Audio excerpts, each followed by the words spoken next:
Boa noite, irmãos. Graças a paz. Já subiu um pouquinho.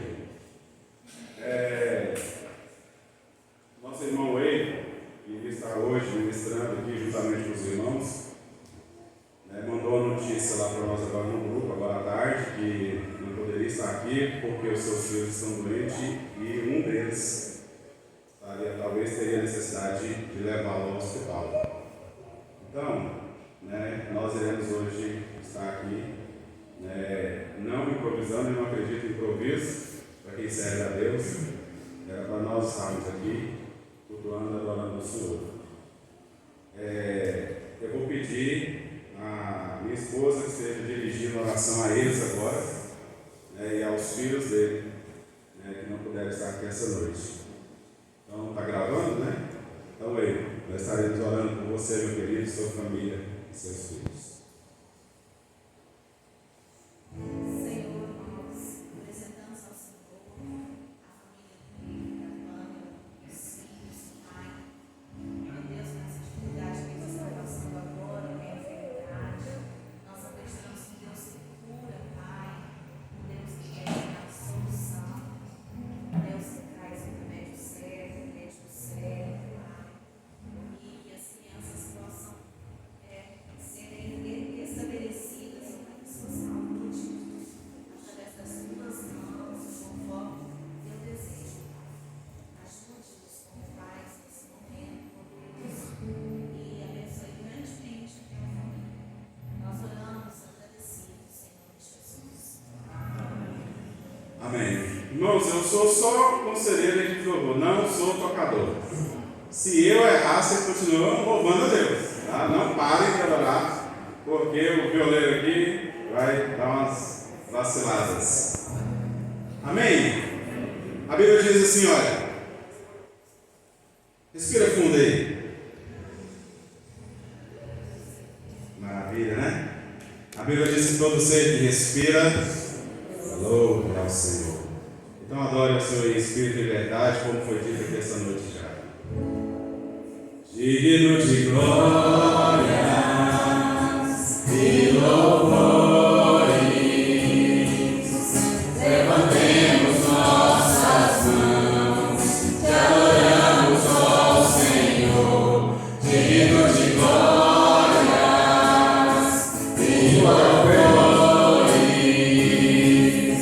levantemos nossas mãos, te adoramos, ó Senhor. Porque grande és tu, maravilhas fazes tu, não há outro igual a ti, não há outro igual a ti. Porque grande és tu, maravilhas fazes tu, não há outro igual a ti, não há outro igual a ti.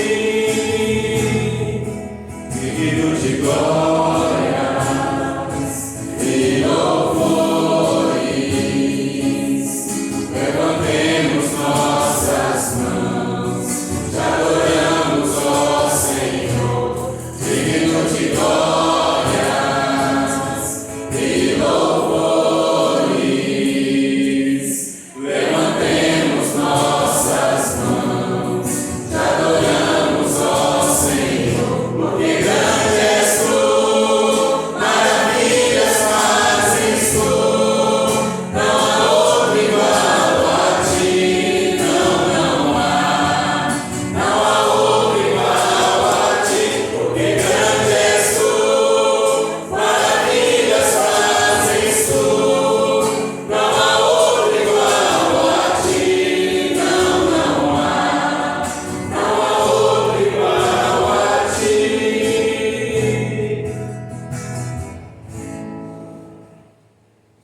Glória a Deus. O nosso Deus se revelou em grandeza e Ele continua sendo grande, e Ele continua sendo maravilhoso, e Ele está aqui conosco essa noite, e nós devemos expressar a sua grandeza através de louvor, expressando aquilo que realmente Deus representa na vida do seu povo. né, tem uma cidade celestial esperando a igreja do Senhor. E nós, em nome de Jesus, já podemos desfrutar dessa promessa ainda hoje em nossos corações. Por isso vamos dizer e declarar: grande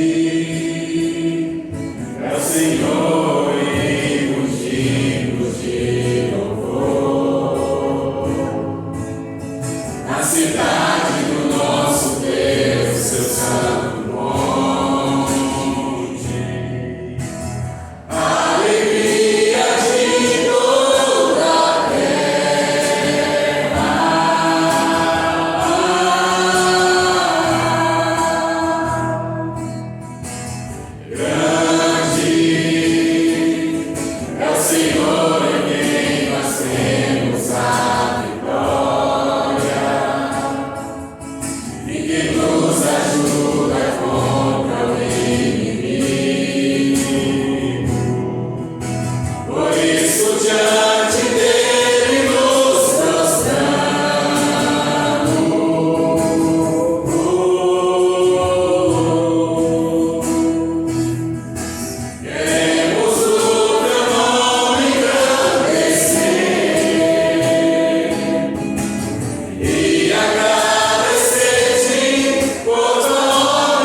esse próximo cântico está dentro do que nós vamos ministrar essa noite. Que um dia, que pode ser hoje, todo ser que vive se renderá ao Senhor. Todo joelho se dobrará. Todo ser confessará. Não há como fugir disso. Por isso nós iremos dizer nessa noite: todo ser que vive, louve o nome do Senhor. Toda criatura se derrame aos seus pés. Ao som da sua voz, o universo se desfaz. Não há outro nome comparado ao grande Deus sou. E mesmo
expressar a nossa gratidão, nosso louvor, pelo aquilo que o Senhor é e representa no nosso meio.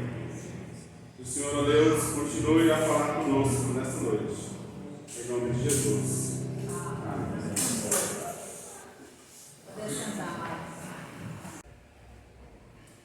Boa noite, irmãos. Boa noite.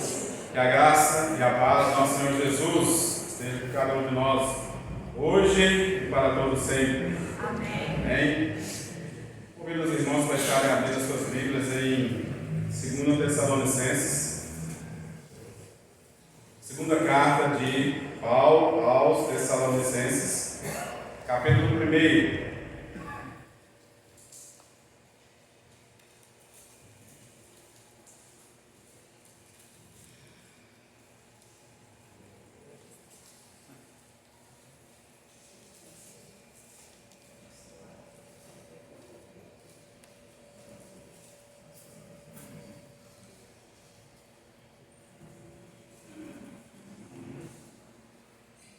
Amém? Quem não encontrou, diga misericórdia. Tem misericórdia bem fraquinho, mas tem, né? Segunda carta de Tessalonicenses, capítulo 1.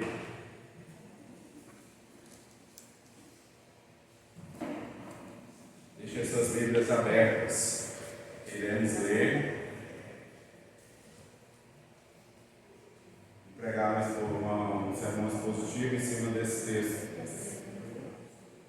Diz assim a palavra de Deus: Paulo, Silvano e Timóteo à igreja dos Tessalonicenses, em Deus nosso Pai e no Senhor Jesus Cristo.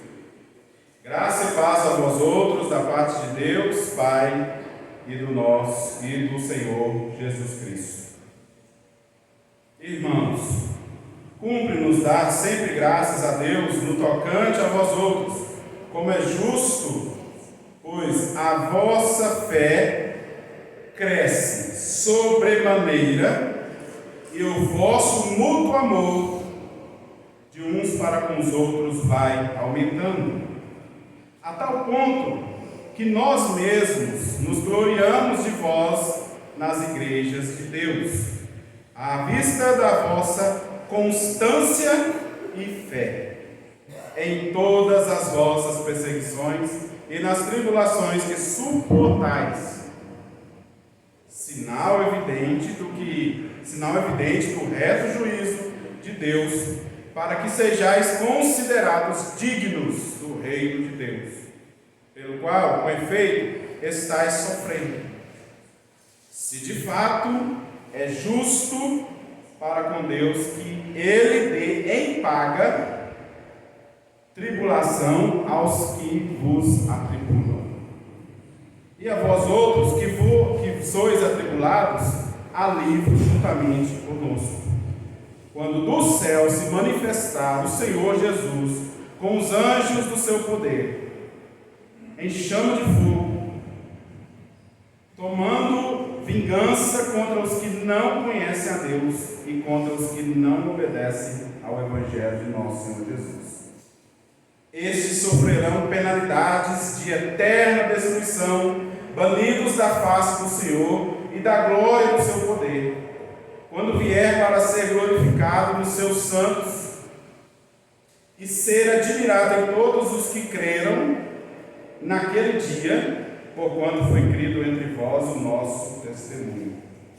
Por isso também não cessamos de orar por vós, para que o nosso Deus vos torne dignos da sua vocação e cumpra com poder todo o propósito de bondade e obra de fé, fim de que o nome de nosso Senhor Jesus seja glorificado em vós e vós nele, segundo a graça do nosso Deus e do Senhor Jesus Cristo. Amém. Amém. Senhor, mais uma vez, não sou digno de estar no altar de um Deus que é santo, poderoso e vivo. Eu me coloco à disposição, ó Deus, mais uma vez, para que o Senhor tome os meus lábios e fale aos nossos corações. Tire de mim, ó Deus, aquilo que o Senhor não quer falar. Fale aquilo que o Senhor quer falar para a igreja. Que nós possamos ser edificados com a exposição da Tua palavra, pois ela já foi lida e ela é suficiente já para falar a cada coração aqui essa noite. Assim nós oramos em nome de Jesus. Amém. Mediante esse texto, irmãos, eu gostaria de pensar o seguinte tema para a igreja nessa noite: perseverando na fé em meio às adversidades. Com uma perspectiva de um olhar para a carta de Paulo aos Tessalonicenses. Diz a história que depois de um breve tempo que Paulo enviara a primeira carta à igreja de Tessalônica, logo após, passado não muito tempo, Paulo agora envia a segunda carta, que é a que nós estamos refletindo essa noite. E esta carta tem propósitos e finalidades e contextos. Esta igreja de Tessalônica, ela nasceu mediante a perseguição. Ela nasceu, está lá em Atos, depois se os irmãos quiserem ler, conferir, Atos 17, versículo 4 e 6, a igreja de Tessalônica, ela nasce mediante a um contexto de perseguição, de tribulação, de sofrimento. E a perseguição aqui agora, em vez de ter amenizado, não, ela aumentou, ela dimensionou a sua proporção, e a cada dia que passava, a tendência era aumentar ainda mais.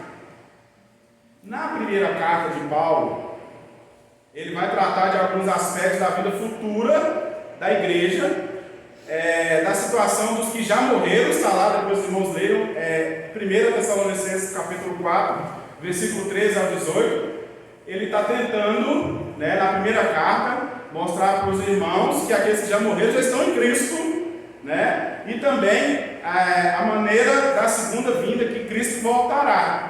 Está lá no capítulo 5, do versículo 1 ao 11. Então, a primeira carta, Paulo trata desses dois aspectos, dos que já morreram e da expectativa da vida futura, da vinda de Jesus Cristo. Agora, quando ele está escrevendo em 2 Tessalonicenses, nessa carta, ele começa a encorajar os crentes que ainda estão passando por uma forte tribulação, dizendo que o consolo dos salvos tem suas raízes no passado e suas esperanças no futuro. A pergunta é: que tipo de aflição e perseguição eram essas que os nossos irmãos estavam passando? Tudo indica, e o que indica, é que eles estavam sofrendo oposição, hostilidade, por causa da sua fé em Jesus Cristo. E essas perseguições podem ter vindo de várias fontes, como, por exemplo, das autoridades da época, locais, de líderes religiosos, de pessoas pagãs, de judeus que ainda não se tinham convertido ao Evangelho, ou mesmo de seus próprios familiares e amigos que rejeitavam a fé.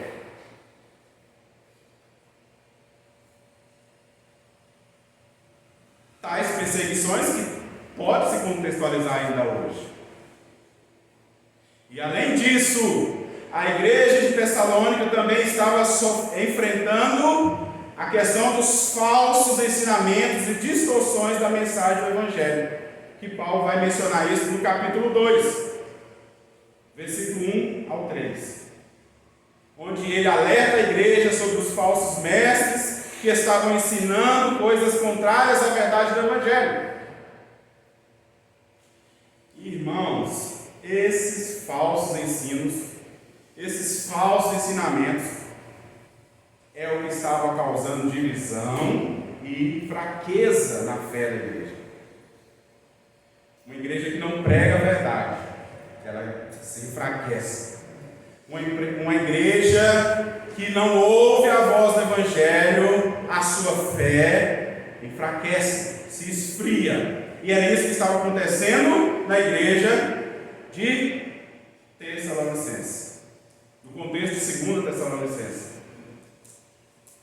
E isso foi aumentando o sofrimento e a tribulação que eles estavam experimentando. A igreja de Tessalônica estava enfrentando tanto perseguição externa quanto a oposição interna, que ameaçavam enfraquecer a fé e comprometê-los na sua fidelidade a Jesus Cristo. Então, a segunda carta de Paulo aos Tessalonicenses foi escrita, Paulo está escrevendo, um dos mais urgentes objetivos era o que? Encorajá-los a permanecer firmes em sua fé, apesar das dificuldades que eles estavam vivendo, e também para instruí-los como lidar com os falsos ensinamentos que estavam sendo divulgados. Pensa, irmãos, que contexto difícil. Já pensou, vocês todos aqui vieram hoje para receber uma boa palavra, e eu subo nesse altar e começo a distorcer tudo aquilo que vocês aprenderam, e eu provo cientificamente, e eu contextualizo a sua fé. E se você não está enraizado em oração e com o Evangelho, você começa a se confundir. Estamos vivendo um contexto onde estão deturpando o Evangelho. A própria igreja hoje do Senhor, muitos estão com a mente confusa, com a fé enfraquecida, porque a voz que tem chegado no coração não é a voz da verdade, não é a voz do Evangelho, é a voz das mentiras, das idolatrias, de um mundo secular que não ama Jesus, que não tem esperança em Jesus, que não acredita nessa promessa de Jesus, que não acredita que Jesus virá um dia nessa terra. Então, dentro dessa carta, nós vamos ver que os irmãos aprenderam a lição. Eles aprenderam porque nós vamos ver do versículo 1 e 2, Paulo vai fazer as suas considerações, como ele fazia a toda a igreja. Era uma forma dele se apresentar às igrejas. Nessa carta nós vamos encontrar lições preciosas sobre como preservar nossa fé em meio às adversidades. Nós vamos buscar extrair algumas lições práticas para as nossas vidas em tempos atuais. Então, no versículo 1 e 2 aí, Paulo se apresenta, apesar dele usar aí como referência Silvano e Timóteo, a carta é escrita por ele, e ele menciona Silvano e Timóteo só para honrar eles, ali, por eles ser companheiro de ministério dele. Mas a carta é totalmente paulina, não é escrita por Paulo, Silvano e Timóteo, simplesmente por Paulo. E ele, como era comum nas cartas dele, ele começa a carta saudando ali os destinatários, que é a igreja de Tessalônica, e pedindo a bênção de Deus sobre eles. Não é assim que ele está dizendo? Paulo, Silvano e Timóteo, a igreja dos Tessalonicenses, em Deus, nosso Pai, e no Senhor Jesus Cristo. Graça e paz a vós outros, da parte de Deus Pai e do nosso Senhor Jesus Cristo.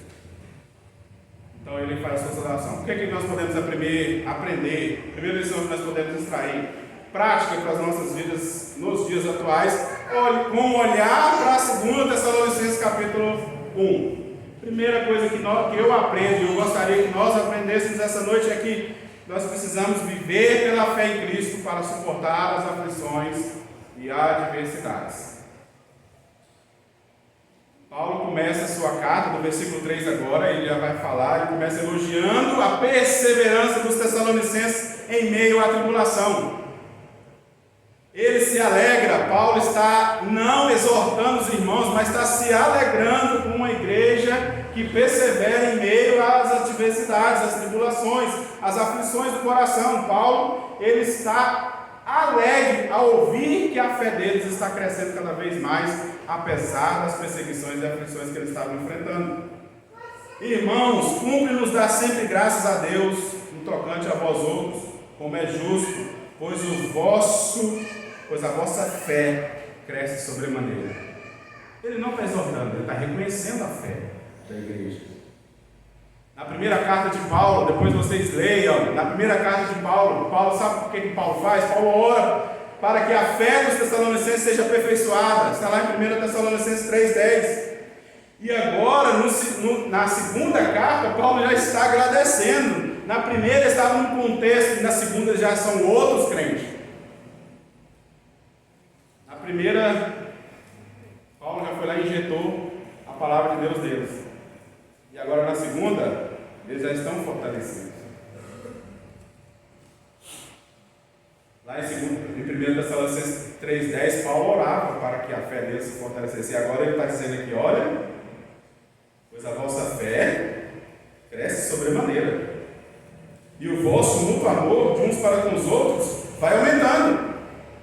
Paulo está dizendo que eles estão experimentando o fruto de uma oração que ele fez. Então agora ele agradece por isso. A fé dos Tessalonicenses estava crescendo, além daquilo que Paulo esperava. Já teve essa experiência de orar por alguma coisa e o resultado for além daquilo que você orou? É o que está acontecendo em 2 Tessalonicenses. Né? Paulo está sendo surpreendido pela fé dos irmãos.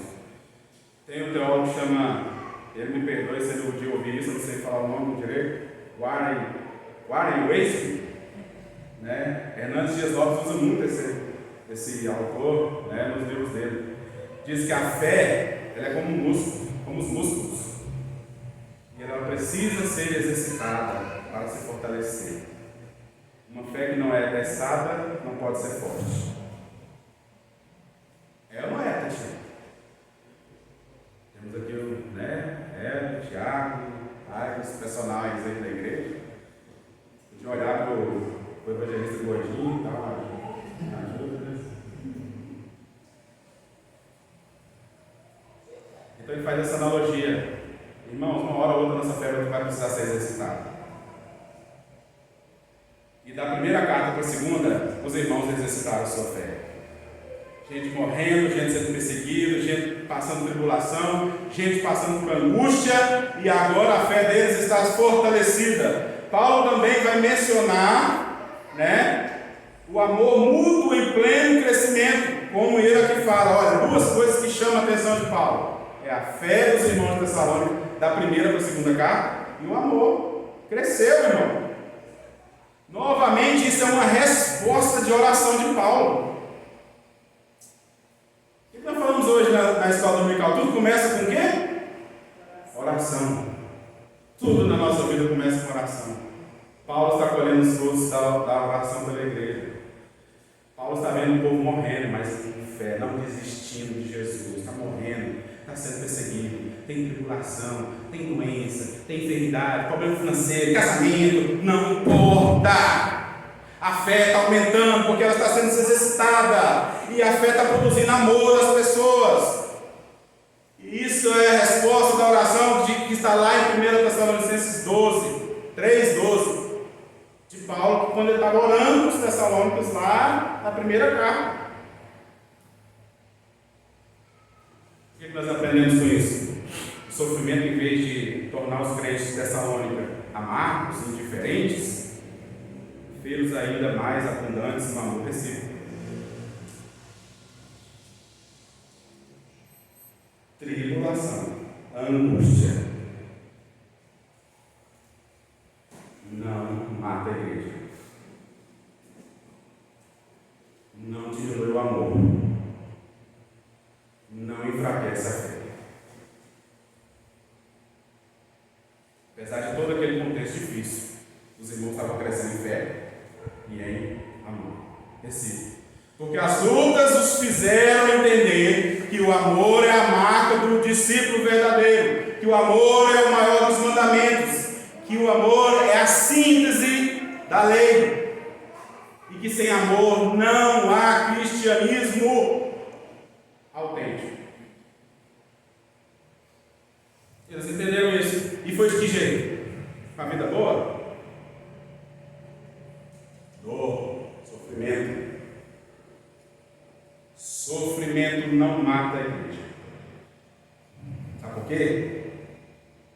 Porque Jesus diz, que a palavra de Deus diz, o inferno, as portas do inferno não prevalecerão contra ela. Nenhuma atribulação, nenhuma angústia, nenhuma aflição na sua vida pode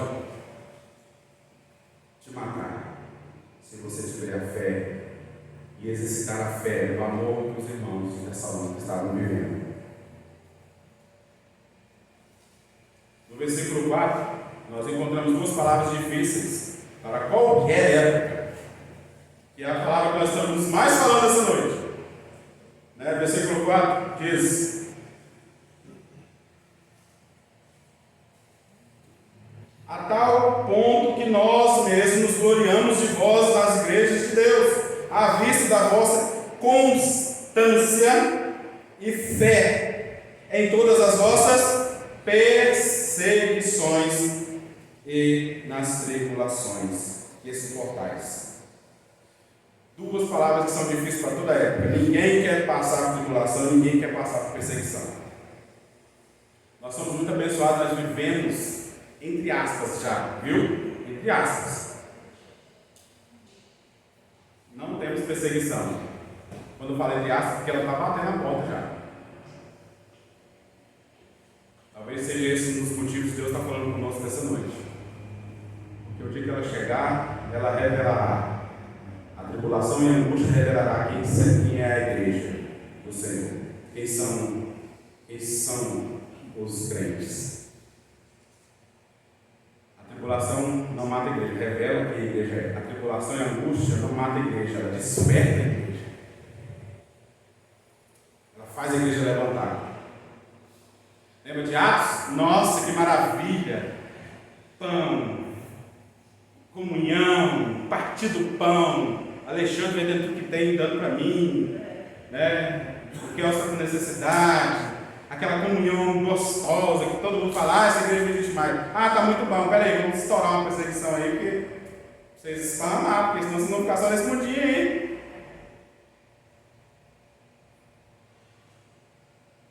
Assim como os Tessalonicenses, também nós podemos enfrentar tribulações. Essas duas palavras são difíceis em qualquer época, irmãos. Perseguição e tribulação, aqui nesse texto, a primeira, que está se referindo à perseguição, se referia às perseguições exteriores causadas pelos inimigos do Evangelho. E a segunda é o termo mais genérico, que denota a tribulação de qualquer tipo, e todos nós estamos sujeitos a passar por elas. Ainda não estamos na religiosa, mas na tribulação todos nós somos sujeitos a passar por ela.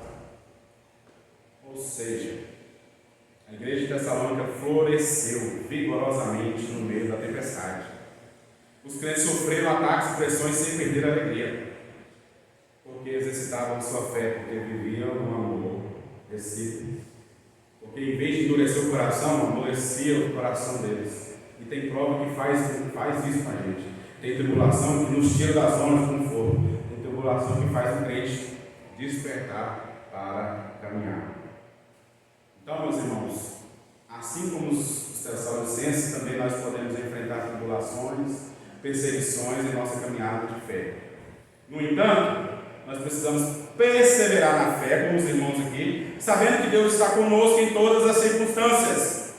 A fé que persevera em meio à adversidade é uma prova do nosso amor e confiança em Deus. Então nós precisamos lembrar, a igreja precisa lembrar que as dificuldades que nós enfrentamos são temporárias e que a recompensa que Deus nos preparou é eterna. Tem que viver com isso. Aí nós começamos a aprender com os irmãos de Tessalônica. Segunda coisa que nós podemos extrair desse texto é que há retribuição divina, haverá retribuição divina àqueles que perseguem os santos. A retribuição divina àqueles que perseguem os santos chegará. Versículo 6 ao 10. Forte, irmãos. Se de fato é justo para com Deus que Ele dê, se de fato é justo para com Deus que Ele dê em paga, tribulação aos que vos atribulam. E a vós outros que sois atribulados, alívio juntamente conosco, quando do céu se manifestar o Senhor Jesus com os anjos do seu poder, em chama de fogo, tomando vingança contra os que não conhecem a Deus e contra os que não obedecem ao Evangelho de nosso Senhor Jesus. Estes sofrerão penalidade de eterna destruição, banidos da face do Senhor e da glória do seu poder, quando vier para ser glorificado nos seus santos e ser admirado em todos os que creram naquele dia, porquanto foi crido entre vós o nosso testemunho.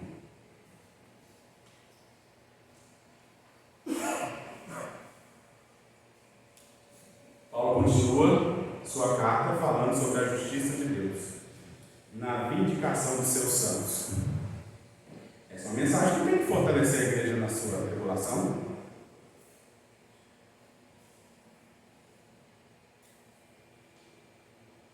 Ele afirma que Deus é justo e que Deus retribuirá a aflição dos que afligem os seus filhos.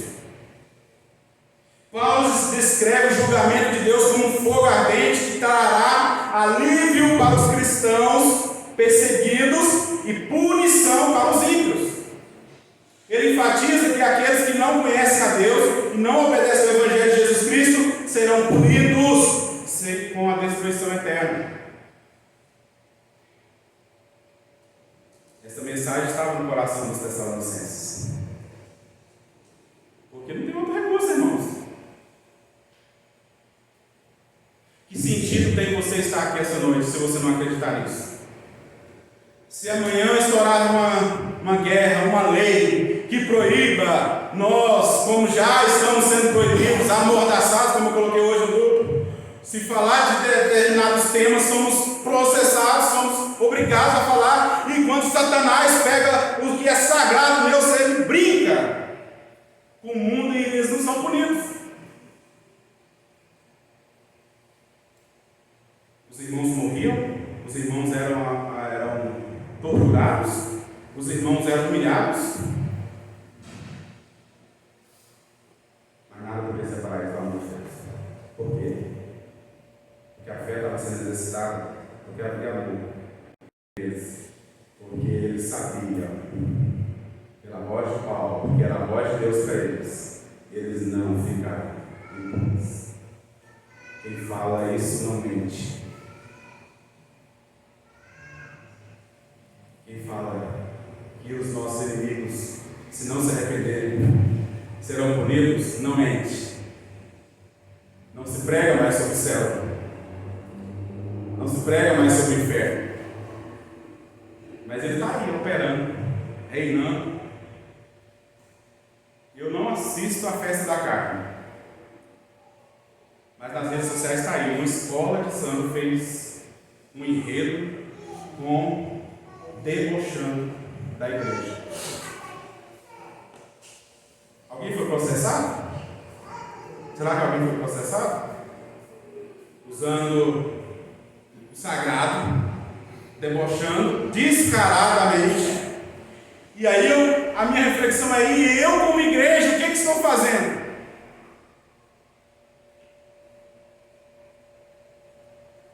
Essa mensagem não saiu dos corações de Tessalônica, dos irmãos de Tessalônica. Sabe qual mensagem? Não saiu. Sabe o que fazia com que eles morriam? Eles acreditavam: Jesus voltará. Você acredita? Jesus voltará, irmãos.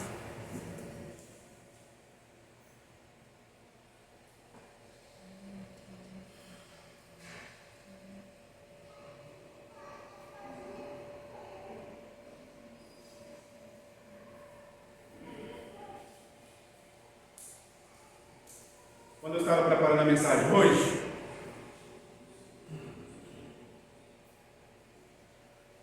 por volta de meio-dia, passou um homem na porta lá de casa, gritando: Jesus voltará. Gente, eu falei: não estou entendendo, eu estou estudando, e um homem gritando na rua, com a Bíblia na mão: Jesus voltará. Eu estou escutando aquela voz de longe: Jesus voltará, arrependei-vos, glória a Deus, Jesus voltará. Jesus está voltando. E eu fiquei sem entender. Eu falei assim: o homem estava no quarto, irmão, vem cá. Aí quando eu saí no portão, eu vi o rapaz. A voz dele foi sumindo. E ele pregando, irmãos, parecendo um doido. Quem não conhece o Evangelho, quem não conhece essa mensagem de Jesus voltará, é doido. Mas Deus usa pedra, Deus usa mula, para falar que ele está voltando. Então é para a igreja despertar. testemunho de vez já começou a arrepiar e a gente falou assim, olha, essa voz vai alcançar um coração, nós começamos a orar. Essa voz vai alcançar um coração. Alguém vai ouvir essa mensagem e vai ser tocado por ela. Talvez eu não vou ver o fruto disso, nem aquele homem que gritou. Uns 4 quarteirões eu escutei ele gritando. Começou uma voz fraca, foi fortalecendo aquela voz, foi aumentando. Eu falei, gente, mas eu estou escutando coisa, eu estou pregando sobre isso, eu estou falando sobre isso. E alguém passa nesse momento falando Jesus voltará. E é isso que é o recado de Deus para a vida da igreja essa noite. Arrependa-se. Arrependa-se. Jesus está voltando. Essa era a mensagem que fazia com que eles morressem por causa do Evangelho. E Paulo está alegre. Paulo não está triste. Paulo está alegre. Paulo está usando o testemunho deles para as outras igrejas, como ele diz aqui no texto. Olha, nós estamos admirados, nós estamos até falando de vocês para as outras igrejas. Sabe por quê? Porque vocês estão vivendo o que nós estamos pregando. Jesus voltará. E a sua segunda vinda será pessoal e visível, conforme o versículo 7. Que diz: e a vós outros que sois atribulados, além juntamente conosco, quando no céu se manifestar o Senhor Jesus com os anjos do seu poder, em chama de fogo, tomando de vingança contra os que não conhecem a Deus e contra os que não obedecem ao Evangelho do nosso Senhor Jesus. Jesus voltará. E como alguém disse hoje de manhã, eu falei, olha, vamos estar hoje à noite. Se Jesus não voltar agora de tarde, nós estaremos à noite cultuando a Ele. Alguém falou assim, pode ser que Jesus não volte para todo mundo, mas volte para uma pessoa só. E essa mensagem está certa. Jesus pode voltar para mim e para você amanhã. E Ele voltará. Jesus voltará, e a sua segunda vinda será pessoal e visível. Ele revelará a sua absoluta autoridade. Cristo virá em poder, acompanhado dos poderosos anjos que executam as suas ordens. Ele virá da morada de Deus com autoridade e poder para executar juízo e recompensa. Ele virá montado em seu cavalo branco, conforme está em Apocalipse 19:11, acompanhado pelos exércitos do céu, conforme está em Apocalipse 19:14, com seu manto de tinto sangue, como está em Apocalipse 19:13, e com sua espada de fogo, como está em Apocalipse 19:15, e ele vem do céu para executar juízo contra os inimigos, e ele matará o anticristo com o sopro da sua boca, conforme está em Tessalonicenses 2:8. E os ímpios desaparecerão, ficarão desesperados, tentarão fugir da presença, mas não escaparão da ira do Cordeiro, conforme Apocalipse 6:15 e 17. Jesus então se assentará no seu trono de glória e julgará as nações, conforme Mateus 25:31-46. Ele voltará. E está na hora de eu começar a pregar, arrependei-vos. Está na hora de você da igreja começar a falar para o seu amigo, arrependei-vos. Jesus está voltando.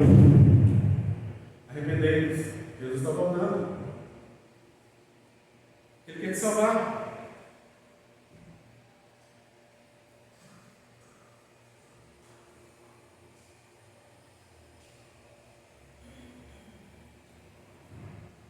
Olha que poder maravilhoso. Com um sopro ele destruirá o inimigo. Que Deus maravilhoso é esse que nós servimos, irmãos. Olha lá, Tessalonicenses 2:8. Vamos ler. Então será de fato revelado o inimigo, a quem o Senhor Jesus matará com o sopro de sua boca e o destruirá pela manifestação da sua vinda.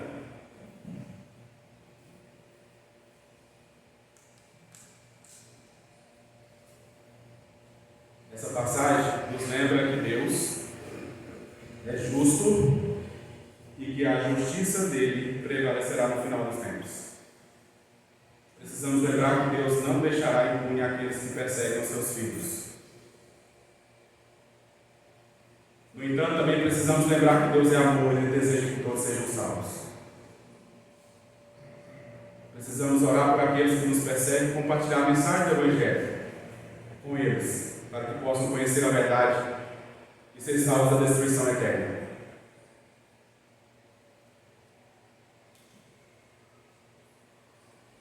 Eu fiquei refletindo sobre aqueles Adão e Eva que eles pintaram lá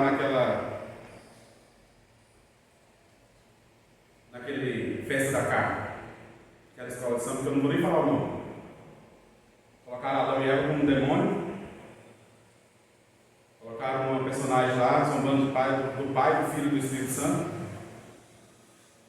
E se eu não orarmos, o sentimento qual que é o sentimento nosso? Humano. Nossa, queima, manda fogo do céu. Não adiantou, ficou 2 anos e eles voltaram continuando zombando. Olha para você ver o que é a natureza humana sem Deus. E o nosso sentimento, às vezes, o primeiro sentimento foi assim: nossa, igual aqueles irmãos lá com Jesus, manda fogo, Jesus, queima todo mundo. Mas aí eu lembrei, sabe por quê? Eu lembrei não, Deus falou comigo. Sabe por que o juízo de Deus não desceu aquele dia no carnaval lá? Sabe por que não desceu? Porque ali tem mães que oram para os seus filhos, que conhecem Jesus, tem avós, tem tios. Quantos filhos não se criou na igreja e estão hoje lá no mundo? Você queria que as pessoas orassem para que Deus mandasse fogo, viesse hoje e eles ficassem para trás?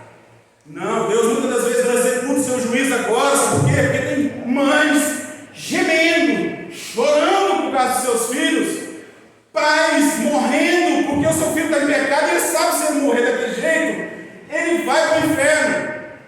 Então Deus muitas das vezes não estabelece seu juízo conforme a gente quer, porque a gente conhece a verdade e a gente pensa, eu estou salvo, então que os outros morram. Estão debochando do Senhor Jesus, olha lá o que estão fazendo. Não pode ser esse o sentimento. O sentimento é orar por eles. Que poderia ser um filho meu, poderia ser teu pai, poderia ser o seu tio, poderia ser qualquer outra pessoa que está lá andando no Evangelho. Mas a missão da igreja é arrepender-vos.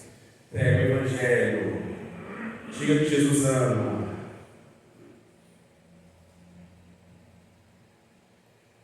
Esse é o sentimento da igreja.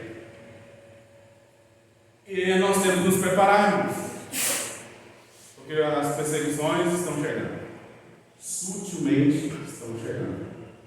Não dá, daqui uns, não sei quanto tempo, não quero aqui por data, mas daqui uns tempos não dá mais para brincar de Evangelho. Porque a perseguição e a tribulação vai revelar quem é a igreja. Então trate de organizar sua vida hoje.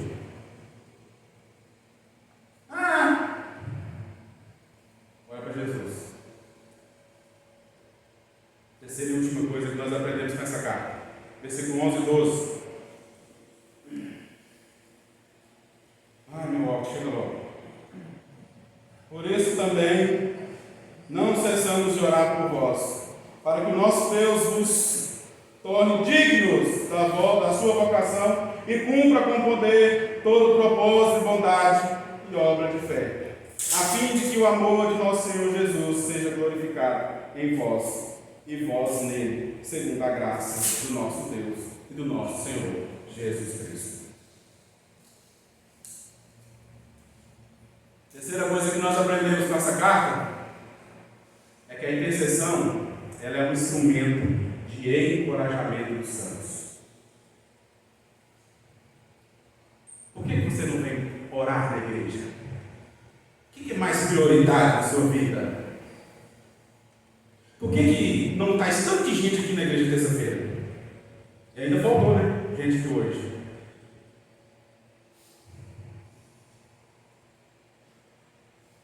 Porque você ainda não tem conhecimento, você ainda não aprendeu que a intercessão é um instrumento de encorajamento. Orar, tudo começa na oração. Nós vemos aqui no texto que depois de consolar os crentes, elogiando seu crescimento espiritual, falar bem deles entre as outras igrejas, Paulo os conforta, falando das gloriosas recompensas que terão na segunda vinda de Cristo no dia do juízo. Agora Paulo termina este capítulo orando pelos crentes seu glorioso galardão. Paulo jamais, você vai ver que Paulo jamais deixa passar sequer um dia sem orar pelos seus leitores e suas cartas, para que a obra neles iniciada seja, pela graça de Deus, plenamente realizada. E eu quero concluir dizendo 4 coisas nos versículos 11 e 12. Primeiro, que Deus nos chama para uma vida digna. Paulo começa pedindo a Deus que faça os Tessalonicenses dignos de sua vocação. O que isso significa? Significa que Deus tem um propósito para a vida de cada um de nós e que Ele espera que vivamos de acordo com a sua vontade. Quando seguimos o chamado de Deus, estamos caminhando em direção a uma vida plena e significativa. Segunda coisa, Deus é bondoso e poderoso. Paulo também pede que Deus cumpra todo o desejo da sua bondade e a obra da fé com poder na vida deles. Isso significa que Deus é capaz de realizar grandes coisas em nossas vidas e de nos abençoar abundantemente. Precisamos confiar na bondade e no poder de Deus para enfrentarmos as dificuldades da vida e para alcançar os nossos objetivos. Terceira coisa, glorificando o nome de Jesus Cristo. Paulo escreve que o objetivo final de tudo isso é que o nome de nosso Senhor Jesus Cristo seja glorificado em nós. Aquela igreja era luz para as outras igrejas. Olha lá, eu posso ouvir Paulo dizendo: olha, o Evangelho chegou. O Evangelho chegou. Olha a fé crescendo, está aumentando, está exercitando o músculo, está crescendo, está ficando bombado. A fé do povo. Isso significa que a nossa vida deve refletir a glória de Deus, que nós devemos viver de acordo com os seus mandamentos. Quando fazemos isso, o nome de Jesus é exaltado e as pessoas podem ver a luz brilhando em nós. Quarta coisa e última, a graça de Deus nos capacita finalmente.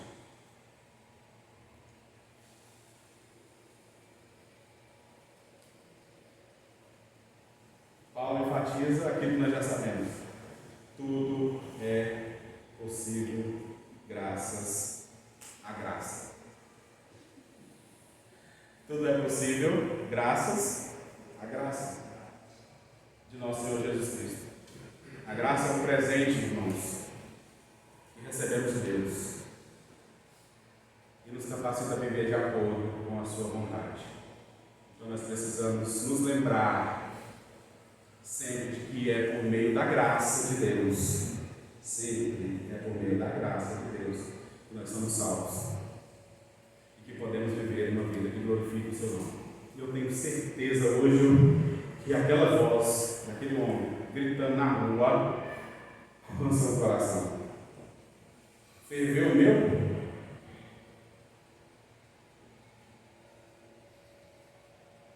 Amém? Que a igreja do Senhor, todo canto da terra, glorifique o nome de nosso Senhor Jesus Cristo. Como diz o cântico, todo joelho um dia se dobrará, todo ser confessará. Pai, obrigado mais essa noite. O Senhor fala aos nossos corações. Ó Deus, olha para nós, Pai, por favor, olha para essa igreja. Nos ajuda, Deus, a se arrepender. Toma os nossos corações. Toma o coração da sua igreja. Não nos deixe para o inferno.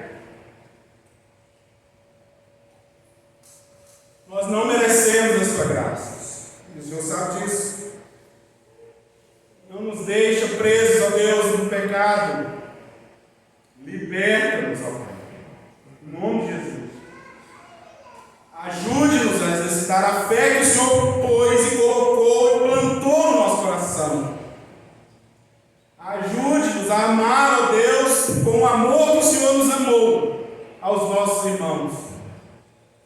Que seja recíproco, como era na carta dos irmãos, que ali, ó Deus, mesmo em meio a tantas dificuldades, a tantas perseguições, tribulações, aflições, dores na alma, dúvidas no corações, morriam por causa do Senhor.